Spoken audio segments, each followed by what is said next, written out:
Studio C. Studio C. Oh, Studio C. Ito. For today's video nga mga karaketero-traketera, ay wala tayong racket ngayon. Pero may fitting costume for TV commercial ako ngayon. Kaya nga dito ko na inumpisahan ng aking pag-video. At talaga naman nakaka-excite at napakasarap sa pakiramdam na makasama sa TV commercial.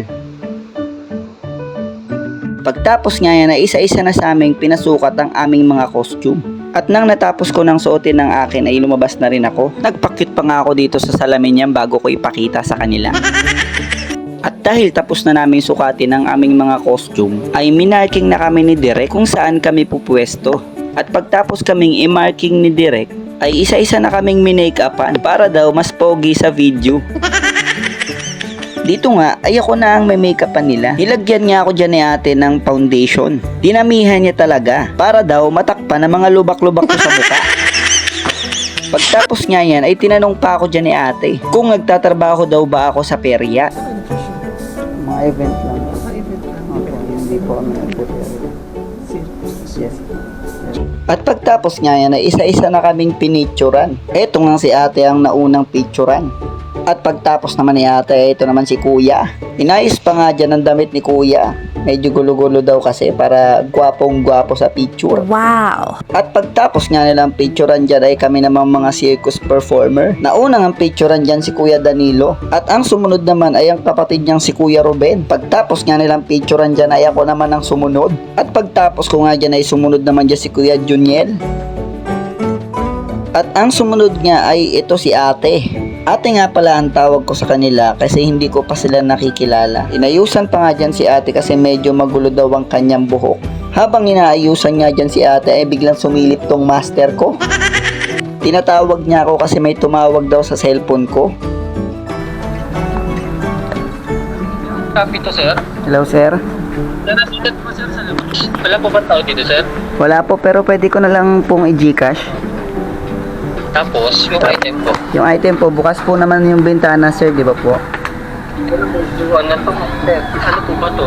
Ano po? Hindi po ba sa dito, sir? Hindi naman po babasagin yan. Sige, sir. Okay, ipahulog na lang po. Additional to, sir, ng 10 pesos sa cash out. Okay po, paano ko na lang. At pagtapos nga tumawag nung Shopee ay nire-rehearse na kami ni Direk para daw alam na namin ang gagawin namin sa mismong taping. Pagtapos nga namin mag-rehearsal dyan ay maghintay daw kami saglit para daw sa mga sapatos na gagamitin namin para sa taping. Maya-maya nga lang ay dumating na rin itong sapatos. Ayun, 42 sakto. Kasi last piece na. Ah, Pero ito kasi size 7 lang. 7. Pero maliit lang naman ito pa ako. 42. 7. Pinasukat nga sa amin dyan ang mga sapatos na binili para daw kung hindi kasya ay mapalitan daw nila agad. Solid nga tong binili lang sapatos kasi galing SM pa. Buti na nga lang ay may nabili si kuyang size 42. Saktong-sakto talaga sa pa ako. Pagtapos nga namin suotin ng mga sapatos namin ay isa-isa na rin kaming ulit pinicturan. Pinag-juggling pa nga ako dyan ni sir para daw malaman niya sa picture kung ano ang gagawin ko. At ang sumunod naman na ito si Kuya Danilo at si Kuya Ruben. Ganon nga rin ang pinagawa sa kanila, pinag-sample din sila.